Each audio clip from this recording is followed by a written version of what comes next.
తిరుపతిలో రాజకీయ సెగలు రేగుతున్నాయి. టీటీడీ చైర్మన్ బిఆర్ నాయుడుకు వ్యతిరేకంగా వైసీపీ నేతలు ఏర్పాటు చేసిన ఫ్లెక్సీలు ఉద్రిక్తతకు దారితీశాయి.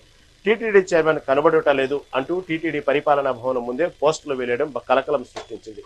భక్తుల సౌకర్యాలను విస్మరిస్తూ ఆయన అజ్ఞాతంలోకి వెళ్లారని వైసీపీ నేత పసుపులెట్టి సురేష్ విమర్శించారు.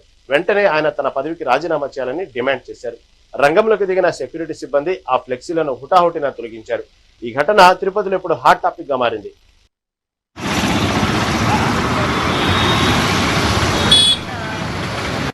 ఈ రోజు అనైతిక కార్యక్రమాలకు పాల్పడి అదే విధంగా తిరుపతి దేవస్థానంలో భక్తుల సౌకర్యాలను, ఉద్యోగుల పాలనా వ్యవహారాలను గాలి కొదిలేసి ఎక్కడ హిందువులందరూ ప్రజలందరూ కూడా నువ్వు రాజీనామా చేయాల్సిందే అని డిమాండ్ చేస్తారేమో, నిలదీస్తారేమో అన్నటువంటి భయంతో తిరుపతి దేవస్థానం చైర్మన్ బిఆర్ నాయుడు గారు కనపడకుండా పోయాడు.